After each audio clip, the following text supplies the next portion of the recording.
I named this thing Coast2Coast Pinball, so it's about time I'm actually on a different coast while I record one of these things. Landed in Boston tonight, didn't get to play any pinball. At the hotel, got a show all made up for you guys. Very excited. We're going to talk about some Forum Static, some Iron Maiden, some rock and roll, some John Trudeau, and what we got planned this week. Let's go.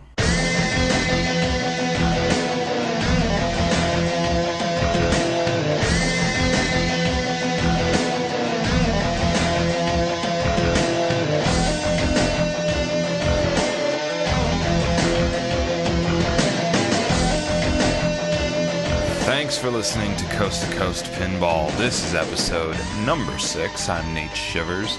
I am a man out of quarters. We're in Boston. We're on the East Coast. I live on the West Coast. I travel a lot in between the two for work and for my hobby, as it may be.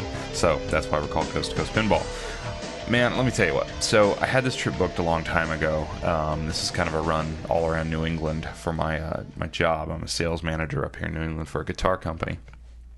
And in my head, my 9 a.m. flight from San Diego landed in Boston at around 5 o'clock. That's just what I've been thinking for weeks. My rental car was set to be picked up at 5. I was at 5 o'clock. So my first appointment tomorrow is out in a town called Littleton, Massachusetts. And it's pretty close to Pelham, New Hampshire, where the Pinball Wizard Arcade is, which is just a mecca, a fabulous place that we'll talk about more either this episode or next. So I booked a hotel up here in Tewksbury, however you want to pronounce it, Massachusetts, thinking in my head, okay, land at 5 o'clock, beat rush hour traffic, and go straight to the Pinball Wizard Arcade and play, I don't know, at least 2.5 hours of pinball before they close. I thought I was gold. Very excited. Until yesterday, when I looked at my itinerary and saw that I had a layover in Chicago.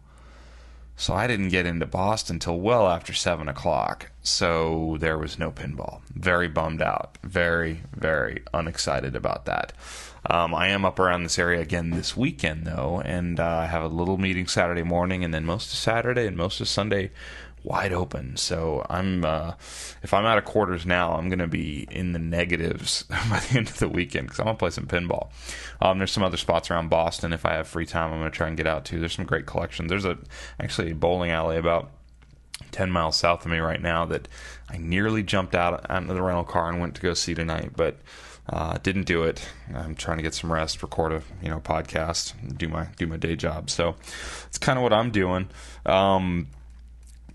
I've been reading the forums, reading the Pinside forums, reading some pinball news websites, listening to podcasts. I know California Extreme was last weekend. I didn't get to go.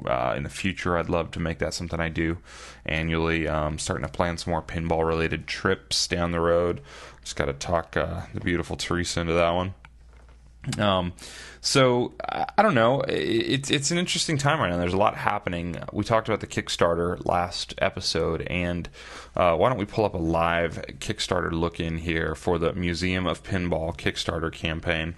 I think that's a pretty big deal in the industry right now. They're trying to build the world's largest museum of pinball in Banning, California, and I got some feedback on last episode about my sort of not completely positive thoughts on the project. Please go back and listen to episode 5 if you're interested in what I had to say about that. With 22 days to go, and today is July 16th, about to be 17th, with 22 days to go, they have 141 backers, and they have gotten up to $16,463 of a goal of $150,000. So they are slightly over 10% of the goal. Since last episode they were around 13,400. So in the last few days, they've only gained about $3,000. I've watched quite a few Kickstarters go, and I must say that they're not where they need to be right now. I've noticed David, one of the two guys involved in the project, has been posting on forums trying to kind of get people excited, get people going. If I were a betting man, which I am, I would bet they don't hit the goal of $150,000, which is unfortunate because these guys have a lot of energy and I think want to do some good things. I want to just let me pull it up. Let's jump right into the mailbag here. All right, so instead of reading any one specific piece of email I received over the last episode, I'll address 3 or 4 different ones I got that all were. One was actually really well written and a long one by a guy named Steve, who's actually local to me in San Diego, who's listened to all the podcasts and been giving me feedback as I go. He was really sort of bummed that I took such a... He thought a real negative approach to the Museum of Pinball Kickstarter project. I don't think that it's a negative approach. I think it's a realistic approach. I love the idea. Oh my gosh, I would love to have 500 pinball machines within a couple hours of me. I just think for the long-term survival, it needs to be in a place where they're going to generate dollars in business and keep it supporting itself. I would hate to see it go up and be there for the first initial year or two, and then when the income of the project is not where they want it to be, which is what I sort of predict, being located in a place like Banning, California, I see it, being more valuable as leasing this space out to something else, unfortunately. That's why I'm negative on it. I just wish it was in a better location. I would rather see a smaller, more modest museum in a better location. So I did have a few other people who were kind of less thoughtful in their replies to me and kind of telling me that I'm doing the wrong thing by speaking out against it. I'm not speaking out against it. I'm very much for it. I just wish that these guys had gone a little different route with where. But like I said, I'm backing it. I've pledged money. And I hope it happens, and I hope they prove me absolutely wrong, and I hope they bring in corporations to do parties and events and all sorts of things constantly. I hope that's what happens, and they make a lot of money, or at least enough money just to keep it going. It doesn't seem like these guys need to make money per se off of this, as much as just let it perpetuate itself. So that's what I would love to see more than anything. I still wonder, and I know that they claim they're all in right now. But to me, a businessman doesn't go and quote unquote go all in on a giant piece of real estate without a backup plan. Now, maybe the backup plan is if he can't raise the money to open up the dream of the Pinball Museum or the Museum of Pinball, that he just leases the space out, and that is an investment property for him, and he just is a landlord. That's possible. I could see that. He's already leased out a portion of it, which he says, pretty specifically is a short-term lease, sort of to imply that this thing could be bigger and bigger and bigger, which I don't know how big it needs to be, honestly. I can't picture 1,000 people on any given day in a Museum of Pinball. I don't see that. Maybe I'm wrong. But I do think that there's got to be a backup plan in place, because nobody goes and buys a building like this first and then tries to, raise $150,000 to get it going if there's not something else possible. What I hope, what my little dark secret hope is that even if he can't get the $150,000 raised, they have money from another source that they either have and have just tried to not, dump it all in. Because one great thing about the Kickstarter projects are, not only does it get you money from outside sources, it's not a loan. It's not, there's no banks involved. It's just, here's our money, give us some free cool stuff, throw us a party, and hey, cool, we have $150,000, plus you have all these people sort of invested in your project. The other great thing about the Kickstarter is they're getting media off this. There's lots of news stories out on the internet about this Kickstarter project. There's guys like me and guys like, Spooky Pinball and Pinball Soul talking about the Kickstarter project itself. So that alone is a nice piece of advertisement that's worth something. So even if they don't hit the $150,000, I think they got something from this. And hopefully they have some other ideas on how to actually do this. Because let's not forget, they own 500 pinball machines, and they got to do something with them. They could liquidate them. They could sell them. They make a lot of money selling them off to collectors and other operators.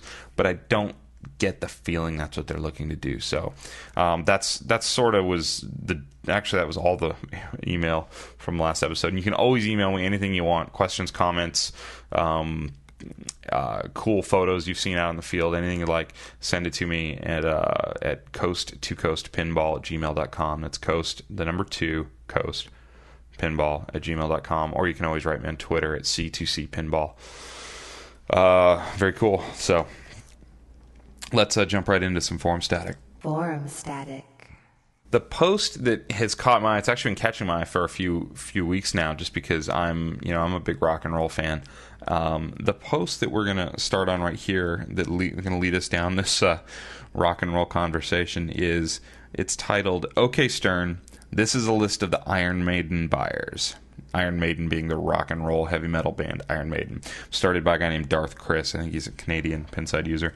And then in brackets afterwards, parentheses, he says 78 so far, implying that he has 78 people who've signed this online petition that they will purchase an Iron Maiden pinball machine if Stern will make it. Sort of a, if you build it, we will buy it type of thing.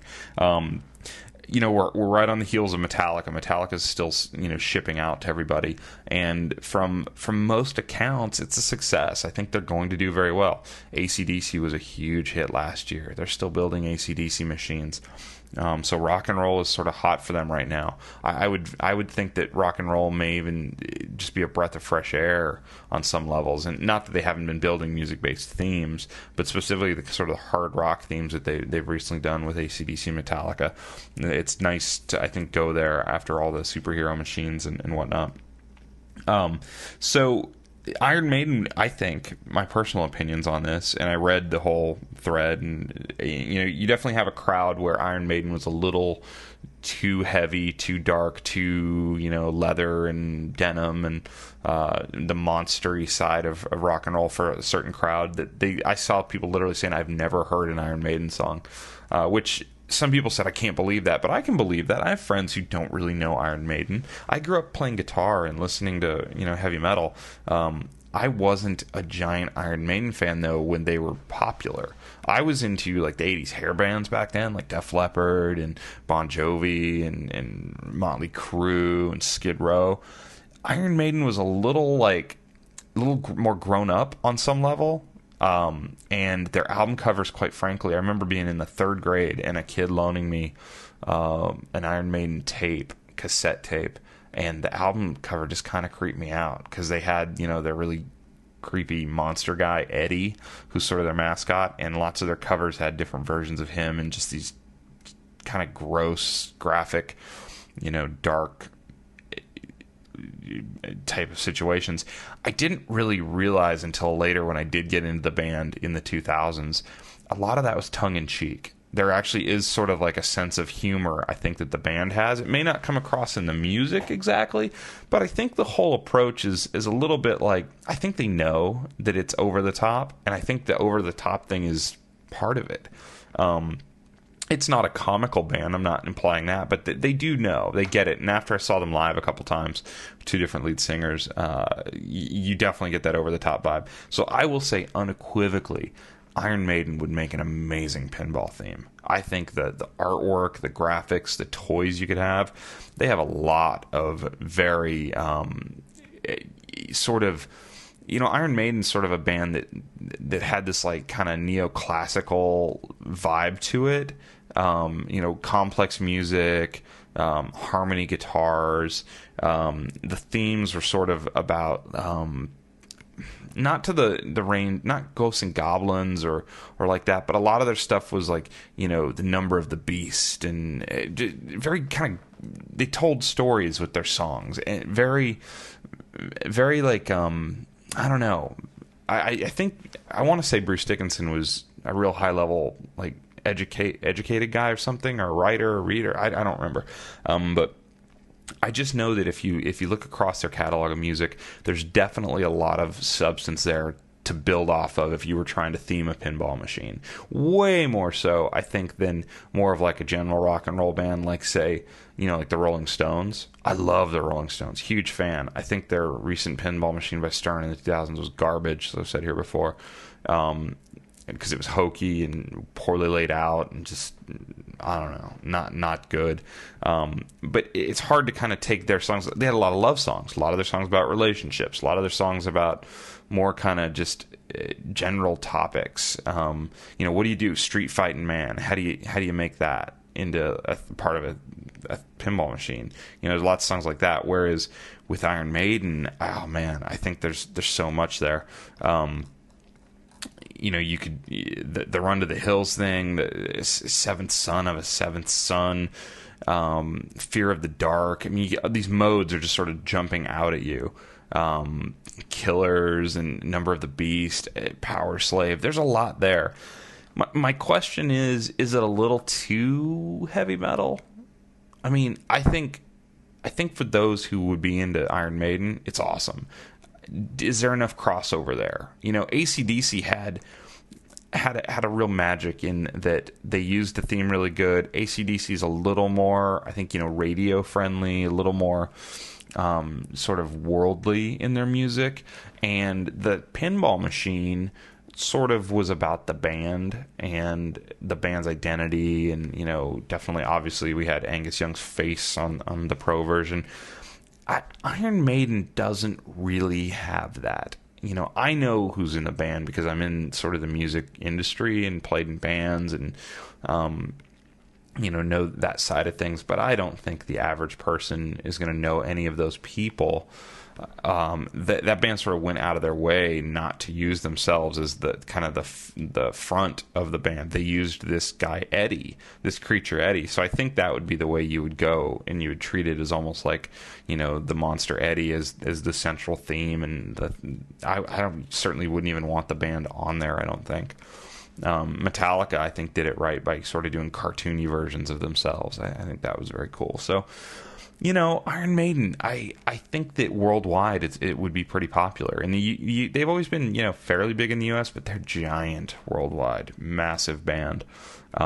So I think they, if we're talking about what makes success for a Stern pinball machine nowadays, some people speculate 3,000. You sell 500 limited editions, sell 1,000 premiums, and then sell 1,500 of the standard pro models. Is that a winner? Does that make Stern money? Does that make them happy? If that's all it is, I think you can do it. They're bringing in more designers. Pinball seems to be on an upswing. Maybe they're going to go. They're releasing 2-3 games a year right now. Maybe they go to 4 or 5 games a year. If you do that, then I think something like Iron Maiden would be a great theme. So, talking about Iron Maiden, you can't help but sort of look at the list of rock and roll based themes over the years. I think the one icon that a lot of us in the hobby kind of think about when you think rock and roll themes, at least I do, that always pops in my mind is Kiss. That Kiss pinball machine from the 70s is just so iconic. It's so cool. It looks so awesome. Not a particularly fantastic game, I don't think. It's sort of from an era pinball that doesn't hold my attention all that long. It's cool. It's a showroom piece to me.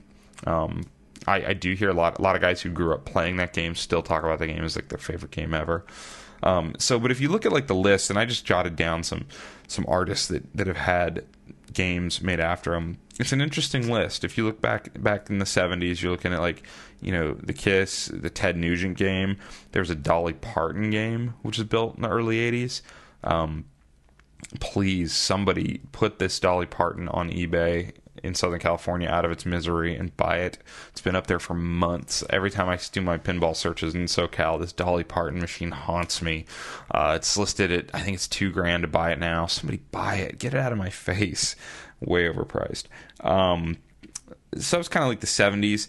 I think there was a game called Backbeat back in the 60s. It was sort of a knockoff Beatles game. It wasn't actually a Beatles game, but they all had the bowl haircuts to look like that. I think they have that at the Silver Ball Museum, if I remember correctly. More recently, we sort of had a run. There was the Guns N' Roses pinball machine, which, that game's like a top 50 game on most of the rankings lists, and people sort of... Well, the price is driven up on that game for sure on Guns N' Roses.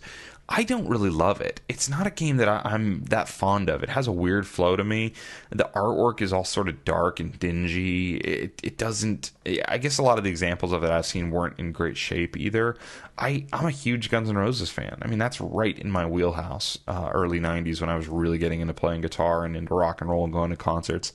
And I don't like that game. That's not a game I'm a big fan of. It feels clunky to me or something. Like everything feels like it thuds around inside when you hit shots in that game. They did the Tommy the Who game. Another game, don't love it. It's okay. I like the theme more than I like the game. Elvis. I think Elvis actually has some really cool little gimmicks in it. I think the Heartbreak Hotel shot's fun, but man, that game is so pink. That's all I think about when I think of Elvis in my head is it's pink.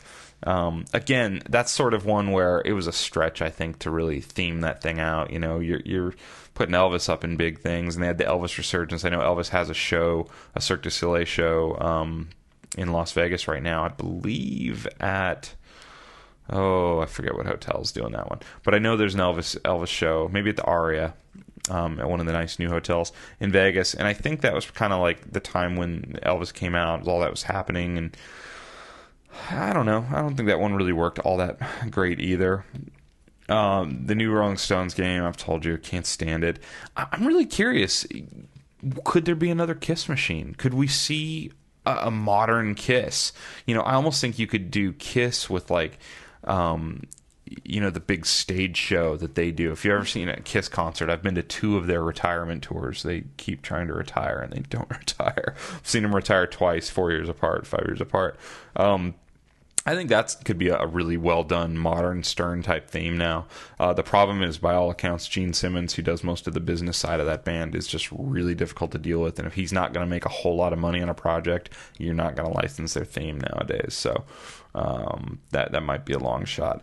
But what else could be out there? You know, I see Led Zeppelin pops up from time to time. People are thinking, you know, could we do a Zeppelin game? I think that could be kind of cool. I think Pink Floyd would be awesome. It'd be an interesting mix of, you know, more laid back, ethereal music. You know, they have some music that rocks, but a lot of it is sort of textured and whatnot. And it's not kind of that high, fast-paced Metallica, AC/DC type of music. So Pink Floyd would be very cool. In fact, I think you could really take some liberties with your design if you sort of incorporated the sort of dreaminess of some of their music into some of the gameplay. Maybe it could take you off into some great tangents and ways to design a game. I would love to, you know, see somebody run with that one. I'm sure there's a lot of others. I think there's some modern bands, maybe. I don't know. I don't follow a lot of modern hard rock, which I think is where your mind starts to go pretty quickly when you're thinking about pinball machines and bands and sort of the hard rock type of stuff. Let's just pray there's never, you know, a Nickelback machine out there. So I'd love to hear from you if you guys have any thoughts on what rock and roll games you'd be looking to see. I think the big elephant in the room for rock machines is probably the Beatles. And I watched a little short interview with John Trudeau, who signed on a couple months ago to work for Stern, who's a great pinball designer from back in the Bally Williams days, and then Gottlieb before that. John Trudeau designed games like Bride of Pinbot, Circus Voltaire, Creature from the Black Lagoon, Judge Dredd, Congo, a ton of other games. Well, he's working for Stern now, and in this little interview, the interviewer, I think it was Pinball News Journal, sorry, I forget the guy's company name, asked him if there was a theme he never got to do that he'd like to do, and he said with a big smile he still always wanted to do a Beatles theme. I think that's another one where the licensing is probably difficult. I think the Beatles are very protective, you know. I know when you're dealing with, you know, Yoko Ono, the wife of the late John Lennon, you know, Paul McCartney, and probably some other people still involved, you know, who handle all the licensing of that.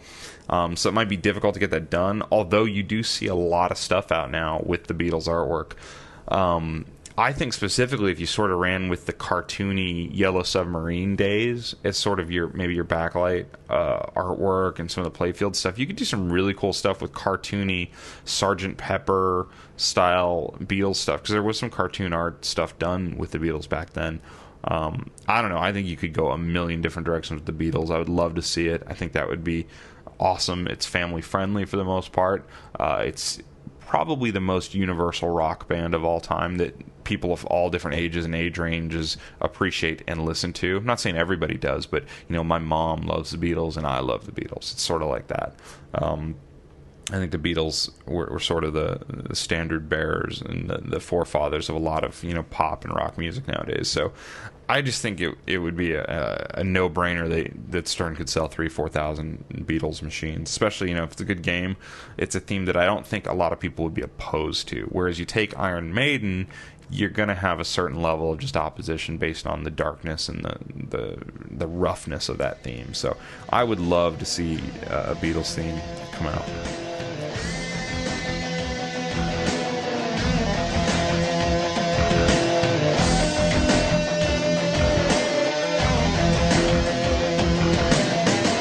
So, speaking of John Trudeau, one of the things when I was kind of watching an interview with him and reading up on him going to Stern, he had announced last year in conjunction with the British company Highway Pinball, and that's Heighway,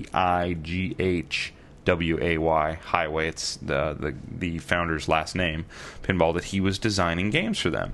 So when he went to Stern, a lot of people kind of jumped up and said, well, wait, I thought you were working for Highway. And in that interview, he did quickly address that he still is doing a design for Highway Pinball before he officially comes on full-time at Stern, which that transition's probably happened by now here in July. So I think it's interesting, and that got me sort of curious to dive a little more into Highway Pinball and read a little bit more about them, and I thought we'd go over that right now for those of you who haven't kept up on this. Like I said, this is a great time for pinball. There's people jumping in with their money and their time and their lives into this hobby. There's a lot of passion out there, and a lot of guys who grew up in the golden age of pinball are now at the age where they have some money and some know-how, and they want to be a part of the industry long-term and make a lasting impression and maybe make some money in it. And Highway Pinball is a British company based in South Wales that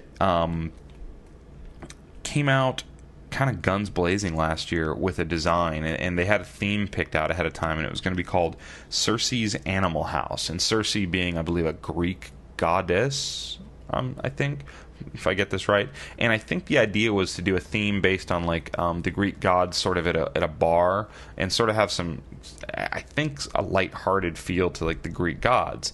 And they thought this would play well in pubs, sort of the drinking type thing. And that was the theme they were running with. And they got very far along with this theme. And after a few shows where I think they pitched it, talked to distributors, talked to buyers, they flipped. They changed their mind. They went to the drawing boards again and came back with a new theme that they thought would be more universally accepted for their first game. Because remember, your first game has to work. You can't start out with a failure oftentimes when you're starting a new company, because if game one doesn't work, there's no game two. So I think this is probably a good idea, because I think they're thinking on an international level, where Circe's Animal House would have made sense in a lot of Europe and maybe the US, but maybe not in Asia, maybe not in South America, maybe not other places. So they decided to go with a motorcycle racing based game, and they're calling it Full Throttle.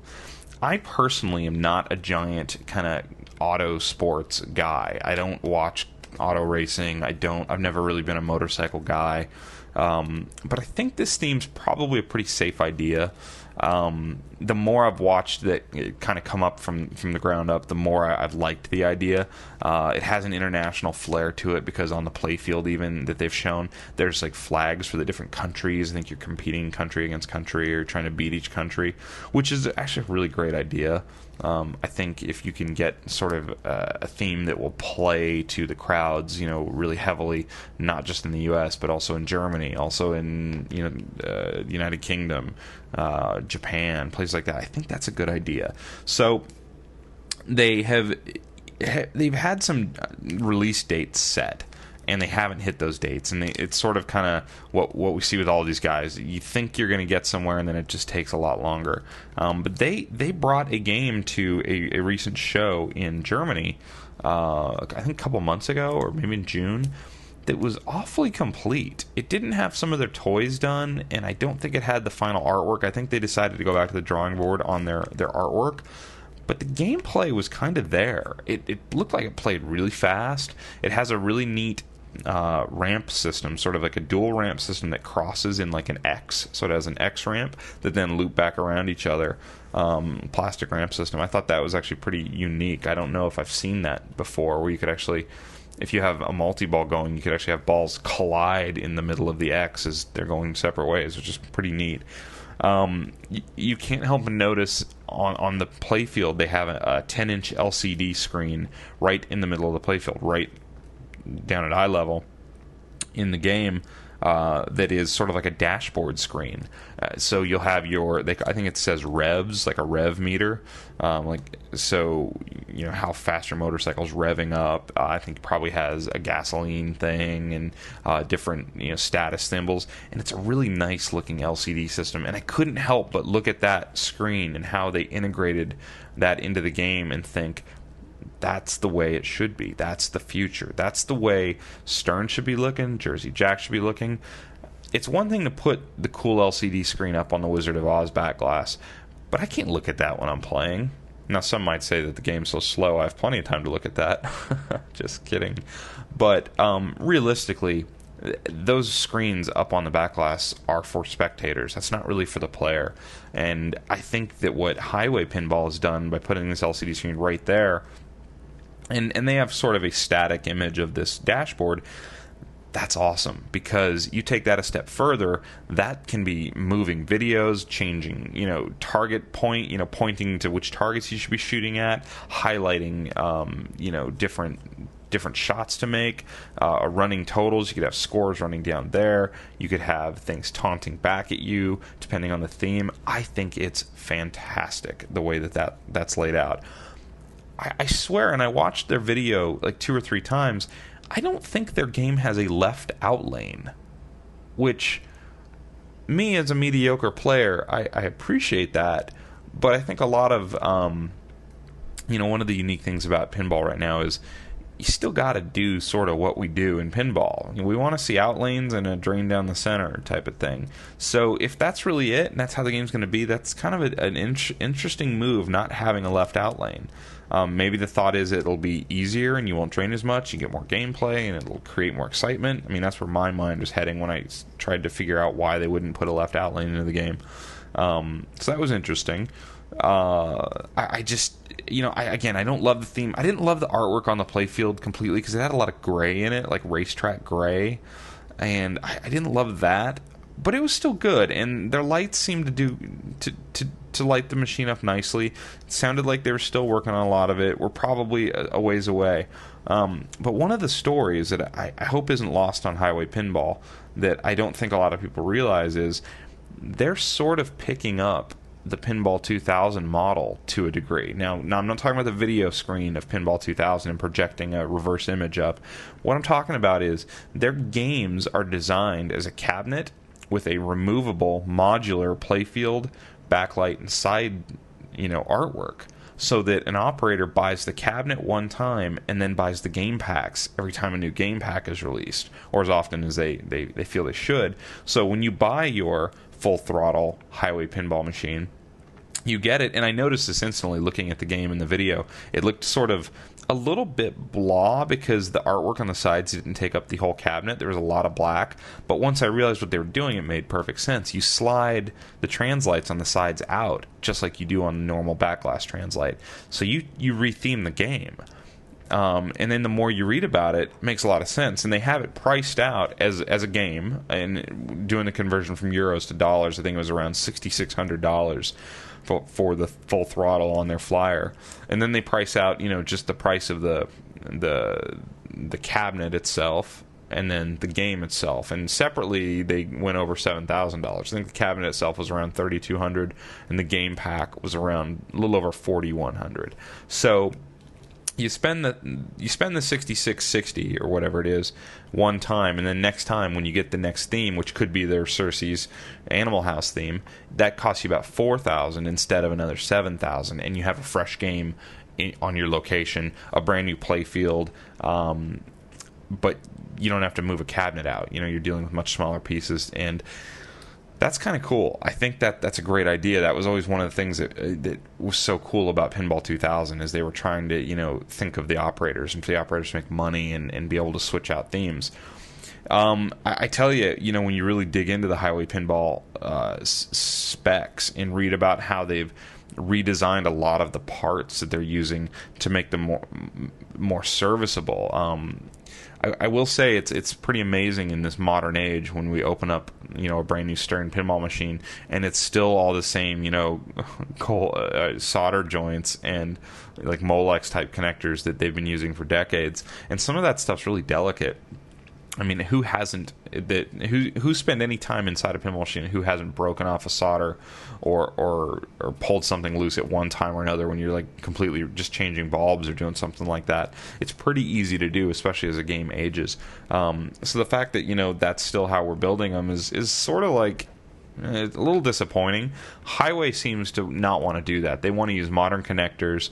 They want to use flipper sets. I know was one of the big things, is that instead of having to rebuild a flipper part by part by part by part, they're basically going to have pre-built flipper boxes that you just drop in with 4 little nuts, if I read it correctly, and then that's the whole flipper. So it's going to be a lot more plug and play as far as the parts go. Now, that begs the question, say I buy my full throttle machine and Highway Pinball disappears, am I ever going to be able to find parts for this thing? I don't know. That's the tough part. And that's probably one of the nice things about still using a lot of the same mechanics and ideas that they've been using in pinball machines since the solid state era came in. There's lots of parts out there. You can generally find stuff. Obviously, molded plastics and unique stuff like that's tough. But, the guts of the machine, a lot of that's same old, and easily sourced. So I'm highly excited to see where Highway goes, because and they've got a production facility in England. Obviously shipping pinball machines from England to the United States will be expensive.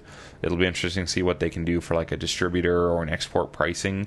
Maybe get the price down so that it's you don't have to add on a ton of import fees and shipping fees on top of that $6,600, because I don't know that game is gonna warrant $10,000 new in box. But if you're right in line with a Stern or a Jersey Jack game, I think they could be onto something.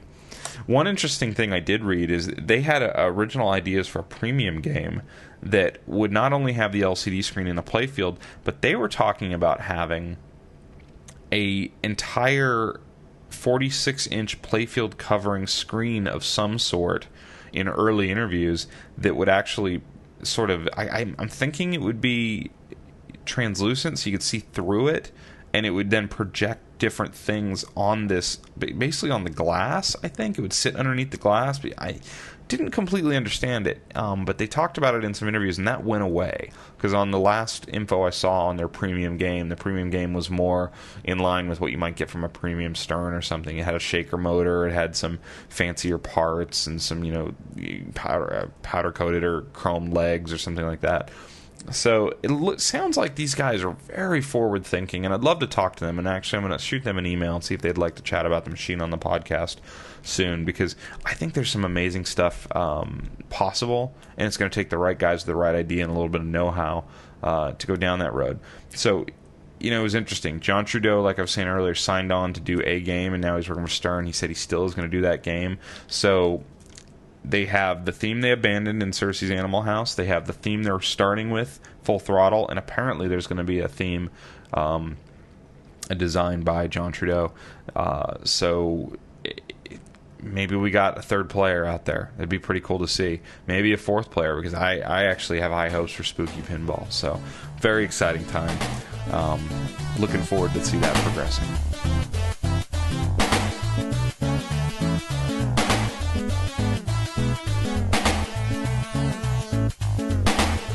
That about does it for episode 6 of Coast to Coast Pinball.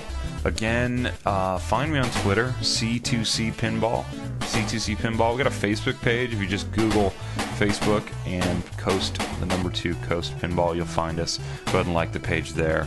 And you can always send me an email at coast2coastpinball@gmail.com. And that's the number 2. Coast, the number 2 Coast Pinball. Gonna go see the Pinball Wizard Arcade this weekend, maybe up in Pelham, New Hampshire. It kind of drives me nuts that I'm like 15 minutes away right now, and they're closed at midnight. Of course they are. That's okay. I'm excited. On my list of 2 plays, games that I'm going to park myself in front of this weekend, I need to spend some time on Circus Voltaire. There's not that many of those games out there, so the fact that there's some nice ones on the East Coast to play, it's pretty exciting. So I'm definitely going to play some of that. I'm going to play some Doctor Who. Will somebody please sell me a Doctor Who? I cannot find a decently priced, good shaped Doctor Who on the West Coast. They're all out here out east. Drives me crazy. I'm going to end up overpaying for one and shipping one if I don't be careful. Somebody find me a Doctor Who. I challenge you, the listeners of Coast to Coast Pinball. Find Nate a Doctor Who Arizona, California, somewhere in that area that I can go get, that I don't have to ship. I don't want to spend $3,000 for it either. Stop it with that. I'm definitely going to play... What's the other one? There's something else. Oh, Champion Pub. Definitely. I love that game. I think that is one of the coolest themes ever done. So those are the ones I'm going to hit up, and we'll probably do an in-depth highlights and lowlights of one of those games next episode. Maybe find something that I didn't think of. Grannies and Gators, maybe? No? Lame. Maybe we'll do that just for the pure cheesy value of it. But yeah, so thanks a lot for listening. Listenership's going up with every podcast. It's pretty exciting. It's fun. Looking forward to chatting with some of you guys soon. Take care. See you soon.